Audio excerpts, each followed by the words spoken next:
नमस्कार, मैं हूं कुमार गजेंद्र। भारत टीवी में आपका स्वागत है। हमारे एक दूसरे social media platform podcast with Kumar Gajendra में भी आपका स्वागत है, जहां आप हमें सुन सकते हैं। जम्मू कश्मीर के अंदर बड़ा खेल हो गया है। खेल ये हुआ है कि लाखों करोड़ों की संपत्ति और माल लूटने वाली फारूक अब्दुल्ला एंड सन्स वाली जो कंपनी थी, अब वो एक बार फिर से बड़े एक कानूनी दांवपेच में फंसती नजर आ रही है। दरअसल ईडी एक मामले की जांच कर रही थी लंबे समय से, और उस पर Farooq Abdullah and sons court में इसके खिलाफ लड़ाई लड़ रहे थे। लेकिन अब चुनावों से ऐन पहले ईडी कोर्ट पहुंच गई और कोर्ट में जाकर उन्होंने फारूक अब्दुल्ला एंड सन्स पर कई नए बड़े सेक्शन में एफआईआर दोबारा दर्ज करने की बात कह दी है। ये सारे सेक्शंस अगर फारूक अब्दुल्ला एंड सन्स पर लगते हैं तो फारूक अब्दुल्ला एंड सन्स का मुसीबतों में घिरना लगभग तय माना जा रहा है। दरअसल बहुत ज्यादा फारूक अब्दुल्ला एंड सन्स ने बड़ा लूटा है जम्मू कश्मीर को, और जम्मू कश्मीर में लूट इनकी किसी से छिपी हुई नहीं है। और जम्मू कश्मीर में जिस तरीके से इन्होंने जम्मू कश्मीर को बदनाम बर्बाद किया है, वो सचमुच बहुत ज्यादा बड़ा मामला है देश के हित में।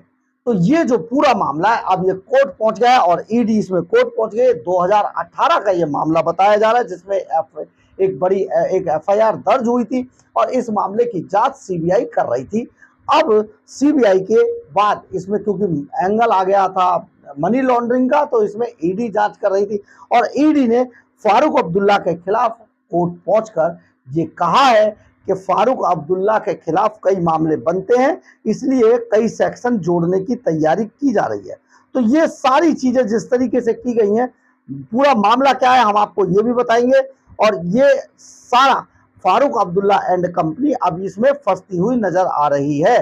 तो ये सारी चीजें कैसे हुई, क्यों हुई, देखिए हम आपको यहाँ पर ये बताते हैं कि जो जम्मू कश्मीर के अंदर 18 सितंबर को पहला चरण है चुनावों का। इसके बाद 25 सितंबर को दूसरा चरण है चुनावों का। 1 अक्टूबर को तीसरे चरण का मतदान होगा यहाँ पर जम्मू कश्मीर में, और 8 अक्टूबर को चुनावी नतीजे आ जाएंगे। इसके बाद देखिए ईडी ने जो मांग की है, अब ये सब चुनावों की तैयारी कर रहे थे, हमने आपको बताया ही था, अपने पिछले वीडियो में बोला था कि इसी बीच अभी इन्होंने कांग्रेस से हाथ मिलाया ही था। कांग्रेस ने जाके हाथ मिलाया इनसे, और कांग्रेस के हाथ मिलाते ही सबसे पहले तो इंजीनियर राशिद को जम्मू कश्मीर से के जो मामले में बंद थे तिहाड़ जेल के अंदर, उनको अंतरिम जमानत मिल गई कोर्ट से, और ये कंडीशनल बेल जो उन्हें मिली है। अब इंजीनियर राशिद वही व्यक्ति हैं जिन्होंने पिछली बार फारूक अब्दुल्ला के बेटे उमर अब्दुल्ला को हरा दिया था। अब इंजीनियर राशिद छूट चुके हैं और अपने जो उनका विधानसभा क्षेत्र है वहां पर पहुंच गए और उन्होंने तैयारी शुरू कर दी।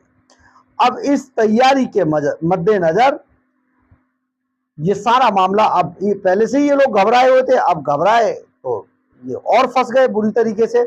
हम आपको ये सारी चीज इसलिए बता रहे हैं, तो इस पर फारूक अब्दुल्ला की जो टिप्पणी आई है वो बड़ी मजेदार है। आप इसमें फारूक अब्दुल्ला, क्योंकि देखिए मजेदार कैसे है कि जब भी विपक्ष का क्या खेल हो गया है, कर्म ये बुरे करते हैं, देश का लाखों करोड़ों रुपया जो टैक्स पेयर का पैसा है या जो प्रॉपर्टियां पड़ी हैं उन पर जिस तरीके से कब्जा जमा कर, जैसे अरविंद केजरीवाल ने किया, बड़े बड़े घोटाले करते हैं, और जब इन्हें सरकारी एजेंसियां पकड़ती हैं तो ये फिर सरकारों पर इल्जाम लगाते हैं, सेंटर पर इल्जाम लगाते हैं।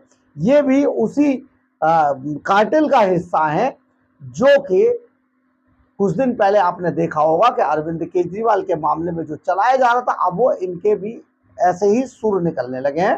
तो फारूक अब्दुल्ला ने क्या बोलते हैं, वो कहते हैं जब तक चुनाव नहीं हो जाते हैं तब तक केंद्र सरकार की ओर से उन्हें परेशान किया जाता रहेगा, उन पर नए नए आरोप लगाए जाते रहेंगे, ये फारूक अब्दुल्ला कह रहे हैं। अब आप समझिए कि फारूक अब्दुल्ला किस तरीके से ये बातें बोल रहे हैं। खैर, इससे आगे बढ़ते हैं। दरअसल 2018 में ये एफआईआर दर्ज की गई थी और आरोप लगाया गया था कि जो बीसीसीआई है 2002 में और 2011 2002 से लेकर 2011 के बीच क्रिकेट विकास के लिए जम्मू कश्मीर क्रिकेट एसोसिएशन को लगभग 112 करोड़ रुपए दिए गए थे। 112 करोड़ रुपए इन्हें डेवलप करना था, जम्मू कश्मीर जो क्रिकेट एसोसिएशन है उसको दिए गए थे। आरोप लगाया गया कि इन पैसों में से 43.69 करोड़ रुपए की हेराफेरी की गई। 43.69 करोड़ रुपए की हेराफेरी की गई। और इसमें आप यहां पर यह भी देखिए कि सीबीआई की इसी एफआईआर के आधार पर ईडी ने अपने यहां पर एक केस दर्ज किया था। लेकिन जम्मू कश्मीर हाई कोर्ट ने पीएमएलए के तहत मुकदमा चलाने पर 14 अगस्त को रोक लगा दी थी। 14 अगस्त को रोक लगाई। इसी रोक के खिलाफ ईडी ने अब जम्मू कश्मीर कोर्ट में नया आवेदन दिया है। अब ईडी क्योंकि रोक लगा दी थी तो ईडी अब कोर्ट फिर से पहुंच गए और उन्होंने आवेदन दिया है फारूक अब्दुल्ला के खिलाफ। और उन्होंने कहा है कि धारा 411 और 424 के तहत केस चलाने की अनुमति दी जाए। ये कोर्ट में ईडी ने कहा है कि ये अनुमति उन्हें दी जाए जो फारूक अब्दुल्ला के खिलाफ है। यानी कि फारूक अब्दुल्ला ने करोड़ों रुपए का बीसीसीआई को जो फंड भेजा गया था उसमें भी घपला किया।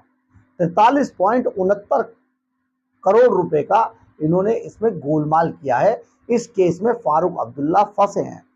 आपसे हम ये जानना चाहते हैं कि ये जो नेता हैं, ये जो सफेद पोश हैं, अगर ये जनता की गाड़ी कमाई को ऐसे लूटते हैं तो क्या इन्हें पकड़ा नहीं जाना चाहिए?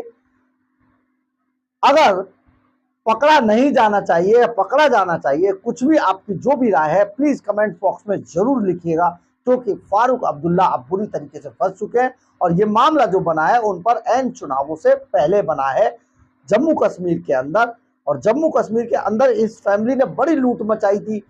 जम्मू कश्मीर को ये पाकिस्तान का हिस्सा और पाकिस्तान से बात करने के लिए, आतंकवादियों से बात करने के लिए क्या क्या नहीं कहते हैं फारूक अब्दुल्ला, लेकिन अब फंस चुके हैं एक बड़े आरोप में। और आरोप है घोटाले का। बीसीसीआई के नाम पर 43.69 करोड़ रुपए का जो इन्होंने गोलमाल किया है, ये बहुत बड़ा मामला है और अब फारूक अब्दुल्ला नहीं बच पाएंगे। और ये सब हुआ है चुनावों से एन पहले। बहरहाल, अगर आपको हमारी खबर अच्छी लगे तो आप इसे लाइक, सब्सक्राइब और शेयर जरूर करें। कमेंट्स बॉक्स में अपनी राय जरूर लिखें। इससे हमें बहुत ऊर्जा मिलती है। जय हिंद, जय भारत।